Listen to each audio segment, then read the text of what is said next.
It's called How You Move Through the Universe. Kurzgesagt. Look around you. Where are you? Where is this place you're occupying? Somewhere in a room, maybe in a city, on a continent, on a planet orbiting a star in a galaxy among billions. But where is all of that? While this may feel like a daft question, it turns out that the concept of an absolute position is something humans made up. In a nutshell, the universe is a big bag of space that has things in it.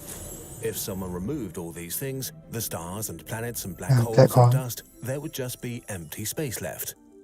In empty space, the concept of having a position loses all meaning. Empty space is uniform, the same everywhere. The space we occupy is not like a stage under our feet. We can't mark specific points or staple something to space-time as an anchor.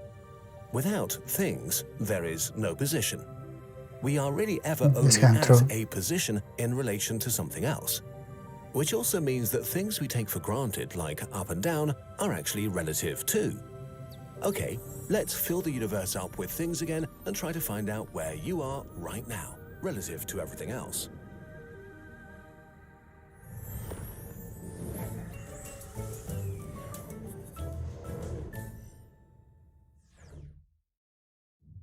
Let's start this video at a familiar place and then get increasingly weird.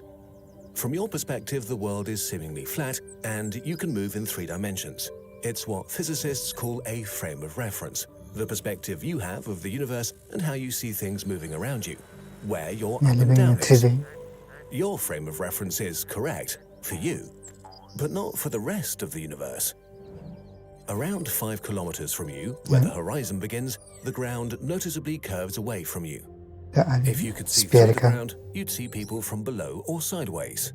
But they don't fall down off the planet because gravity doesn't actually pull them down. Down is an illusion of your reference frame. To Earth's reference frame, gravity just pulls in. But for humans, there is an up and down because within our frame of reference, that just makes sense. Which is also why we think that the planet itself has an up and down, north and south, and we made our maps accordingly. But an observer looking at the solar system might disagree. Our maps make sense to us because we're used to them, not because they are correct. Okay, so this is step 1. Your position on what feels like a flat surface but is actually a sphere. But this sphere is always moving, never staying in one position. Earth is orbiting a star, the Sun, at the center of the solar system. While we usually imagine this as pretty orderly, someone looking at us from the outside would see something pretty messy. To see this more clearly, we'll exaggerate all these movements. This is not to scale. First of all, our orbit really is an ellipse, so we spend half the year sinking a little bit closer to the Sun, speeding up, and half the year rising up a bit and slowing down. And the ellipse itself changes its shape every 100,000 years too. And in another cycle of 112,000 years, the ellipse itself is drifting, which at least creates a beautiful shape. In the end, we get an orbital path that looks like a wobbly circle with wavy edges. And it gets worse as the moon now starts to mess things up too. As the moon is a pretty massive thing, it pulls on Earth. Both objects orbit their common center of gravity that lies around 4,700 kilometers off to the side of Earth's core. In practice, this means that as the moon orbits Earth, it's jerking Earth around a bit, enough to make it jiggle. Okay, so you're standing on the surface of a rotating planet that is jiggling around the Sun in an elliptical orbit that changes a bit every year.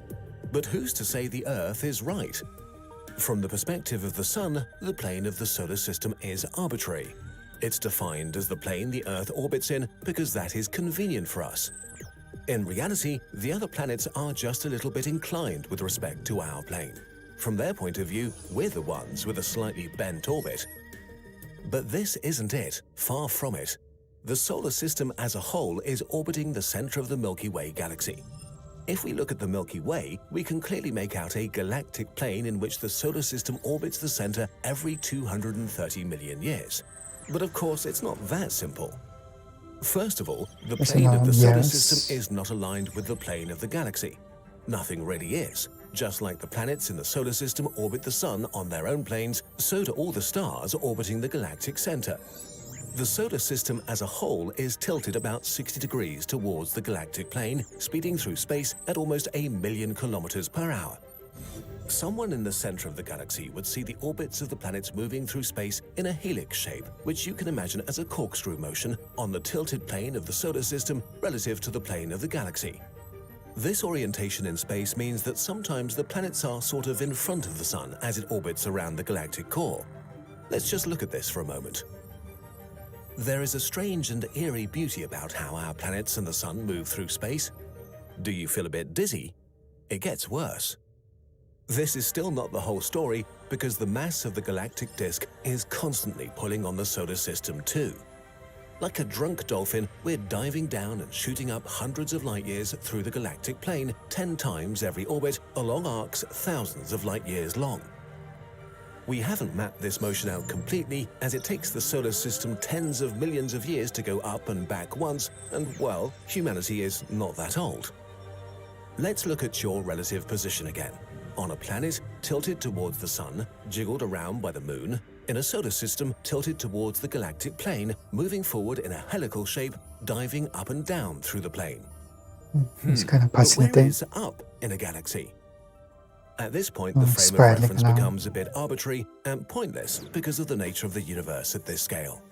The Milky Way is part of a galaxy group that appears to be part of greater structures like the Laniakea supercluster, which itself is part of the gigantic Pisces-Cetus supercluster complex, and finally a galactic filament that spans hundreds of millions of light years in all directions and orientations. Someone looking right at us from that far away will only see the end of greatness. All stuff appears homogeneous, the same everywhere. Just like with empty space, when everything looks the same, who's to say anyone's view is better than anyone else's? We've reached the end of our little exercise in cosmic humility. Let's make the journey backwards again, from the indescribably large to the really large to our galactic home, to our galaxy, to the solar system diving up and down through the Milky Way, to the jiggle of existence, and finally, back to you right now, watching this video. Yeah. If this is all a bit much, don't feel bad. The scale of the universe is brain-crushing, and trying to keep track of how everything is oriented or decide where the best up and down is hard. But it doesn't really matter, because it doesn't change where you are. You're already in the best spot you possibly could be, right here, right now. For all you That's care, nice. nothing can stop you from being right at the center of your own little universe. Standing. Perspective really is everything. That's true for the universe we all inhabit, but even more so within your personal universe. The way your life will unfold also depends on what you consider possible. Take us at Kurzgesagt. Our passion is to spark curiosity for science and make videos for free. Yes, the video that how we move through the universe is kind of a solar system that moves around the sun and the moon moves around the earth. The earth has like 3 rotations too. It's like an up and down motion. The hypothetical motion. One. So I video there. See this video.